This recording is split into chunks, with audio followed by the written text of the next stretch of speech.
These are the four main virtues of Stoicism: wisdom, courage, temperance, and justice.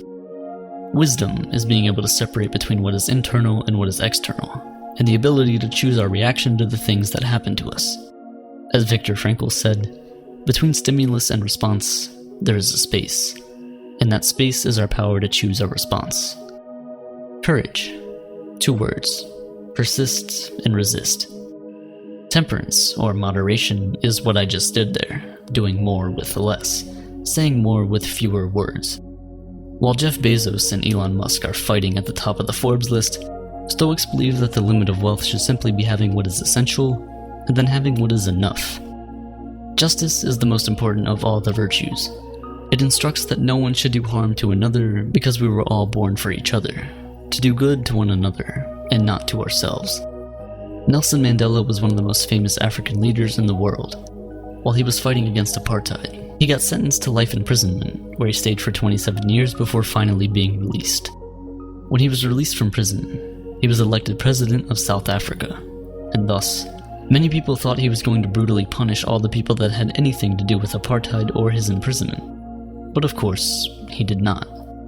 Throughout his time in prison, Mandela read the works of Marcus Aurelius and learned many of the core values of Stoicism, all of which he practiced throughout his life. Instead of calling for the heads of the wrongdoers, Nelson Mandela urged his people to instead seek the opposite, to relax and rebuild. He stressed that the past was now beyond their control, and that the only thing they could do was find a way to move forward and build a better nation. This is the way of the Stoic. In modern-day medicine, Stoicism is at the core of procedures like rational emotive behavioral therapy and logotherapy. REBT helps patients to identify negative thought patterns that might be causing emotional and behavioral issues. It allows you to challenge the reasoning behind all these negative thoughts with logic, and when you realize that many of them are unfounded, you can then replace them with more productive and healthier beliefs. Logotherapy, on the other hand, is based on the Stoic principle that humans are driven by purpose. Even in the darkest of situations, we can fill our lives with meaning and happiness by simply finding out what that purpose is.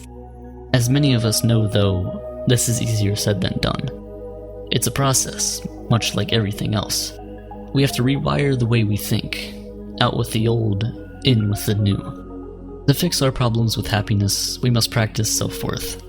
By redirecting our definition of value to the things that we can control, we can stop getting fixated on the things we cannot control.